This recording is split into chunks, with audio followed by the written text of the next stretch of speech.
ভালো না, এবং রক্তাক্ত জনপদ হিসেবে সেগুলোকে দেখানো হয়। মানে আপনি সব ঘনিষ্ঠ, হ্যাঁ, ঘনিষ্ঠ মানে কি আমরা চাচা, ভাতিজা, খুড়া, ভগ্নিপতি। আমার সবাই একই রকম, শুধুমাত্র আমরা এখানকার আপনাকে তো অনেক খুঁজে বের করলাম আমরা। তো আসলে আপনি এই এলাকায় কি করছেন?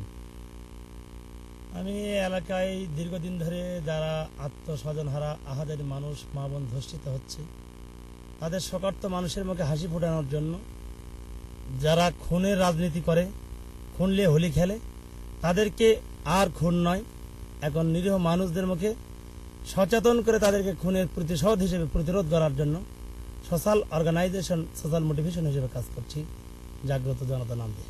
কিন্তু পত্রিকা তো বলা হচ্ছে যে এটা জাগ্রত মুসলিম জনতা, এটা একটা মৌলবাদী সংগঠন, যেটা বিদেশিদের কাছে জানানো হয়েছে।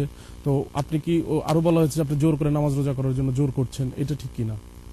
যে অভিযোগটি দেওয়া হয়েছে এটা একটা মিথ্যা, বানোয়াট এবং স্বার্থন্বেষী মহলের একটি স্বার্থ হাসিলের জন্য একটা যোগ সাদসী।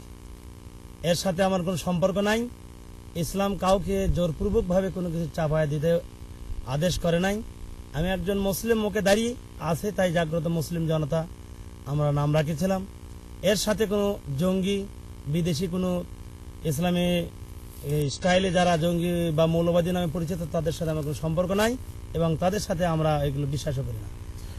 কারণ ইসলাম একটি শান্তি এবং সুষ্ঠু এবং সম অধিকার দিয়ে মানুষকে বাঁচার জন্য শিক্ষা দেয়। আরেকটা যেটা বলা হচ্ছে যে আপনি অনেককে এই আপনার সংগঠনের নামে সর্বহারা বলে নির্যাতন করছেন বা হাত পা ভেঙে দিচ্ছেন, মেরে ফেলছেন। তো আপনি যে কথাটি বললেন, আর আগে একটি কথা বলেছেন, সেটা উত্তর হয়েছে অবশ্য। যেমন বলেছেন আমরা জোরপূর্বক নামাজ পড়াই, এই ধরনের যদি কেউ একটা প্রমাণ দিতে পারে তাহলে আজীবন তার গোলামি করবো আমরা।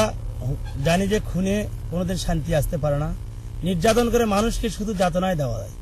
কারণ যদি নির্যাতন করে যদি কেউ ভালো হতো তাহলে জেল খাটা মানুষগুলো বেশি ভালো হতো, এটা আমরা বিশ্বাস করি। তো আমি যে কোশ্চেনটা করেছিলাম যে নির্যাতন করা বা মেরে ফেলা, এর সাথে কোনো সম্পর্ক নাই, সম্পূর্ণ মিথ্যা, বানোয়াট, যা উজ্জ্বল প্রমাণ এলাকার জনগণ সাক্ষ্য প্রমাণ দিয়ে।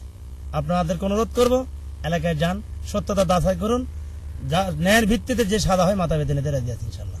তো আপনাকে যদি এই মুহূর্তে পুলিশ যদি অ্যারেস্ট করতে চায়, গ্রেপ্তার করতে চায়, পত্রিকা যেটা বলা হচ্ছে, সেই ক্ষেত্রে আপনি কি বলবেন? আমি যেহেতু আইনের ধারায়, পুলিশ আইন শৃঙ্খলা নিয়ে যদি তাদের গ্রেপ্তার করলে গ্রেপ্তার হব।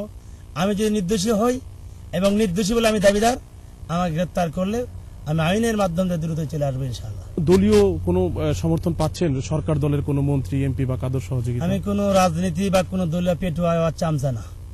আমি সাধারণ মানুষদের মুখে হাসি ফোটানোর জন্য, আমার দীর্ঘদিনের শোক, এই শোককে ভস্মীভূত করার জন্য আমি লক্ষ্যে নেমেছি। আমি কোনো দলের, কোনো ব্যক্তির, কোনো রাজনৈতিক কোনো অঙ্গ সংগঠনের চামচা বা তোষামোদী নই। কিন্তু এই এলাকায় আমি নই, আমরা নই।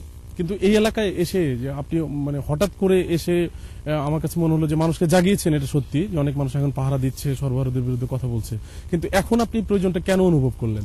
এই প্রয়োজনটা আমরা দীর্ঘদিন থেকে অনুভব করেছি, কিন্তু বৃষ্টি হওয়ার আগে মেঘ করে, ঠান্ডা বাতাস বয়, তারপর বৃষ্টি হয়। অনুরূপভাবে দীর্ঘদিন ধরে আমরা প্ল্যান নিয়েছিলাম, প্ল্যান মাফিক আমরা কাজ করেছি। সে কাজের ফসল হিসেবে এখন আমরা উপযোগী মনে করেছি, তাই জনগণ সচেতন হয়েছে, আত্মপ্রকাশ করেছে। তো আপনি যেটা বলছেন যে আপনারা কোনো মৌলবাদী কোনো সংগঠন না এবং যারা কেবলমাত্র সন্ত্রাসের সাথে জড়িত, খুন হত্যা করছে, তাদেরকে ধরছেন।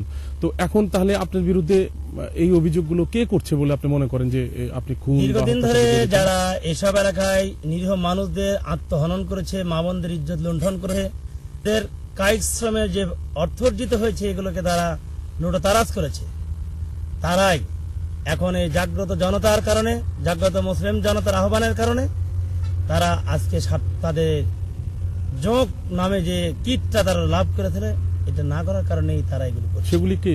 সেগুলি এখানে সর্বহারা রয়েছে। ফজল হোসেন বাদশা ওয়ার্কার্স পার্টির নামে ওইসব এলাকায় কৃষক ক্ষেত মজুর নামে সমিতি গঠন করে নিরীহ মানুষদেরকে তাদেরকে সমভাবে ভাগ করে জোরপূর্বক জমি দখল করে নিয়ে এই প্রলোভন দেখে তাদেরকে এগুলো করাচ্ছে। মানে তারা যেরকম করেছে কোনো প্রমাণ আছে আমাদের কাছে? শত শত প্রমাণ। দাড়িগাতিতে প্রায় 60 বিঘা জমি আছে, যাত্রাগাছিতে 5 বিঘা পুকুর আছে। গোটা বাগমারা যদি আপনার মনে হয় সরজমিনে ল্যান্ড জরিপ করেন, আমার বিশ্বাস কয়েকশো একর জমি এরকম করে জোরপূর্বক তারা ন্যায়সঙ্গত অধিকার থেকে বঞ্চিত করে তারা কুক্ষিগত করেছে মাত্র গুটি কয়েক মানুষ। তারাই জগত জনতা যখন জেগেছে, তাদের অধিকার সম্পর্কে সচেতন হয়েছে, তখনই তারা মরিয়ে হয়ে তারা আমাদের এই নিরলস পুত পবিত্র কাজকে তারা কলঙ্কিত করার জন্য সর্বপ্রকার প্রয়াস চালিয়ে যাচ্ছে। তো আপনি যেটা বলছেন যে আপনারা একটা তারা মিথ্যা বলছে এবং আপনি কোনো অন্যায় করছেন না, তো সেই ক্ষেত্রে এখন যেটা বলা হচ্ছে যে আপনি এলাকা ছেড়ে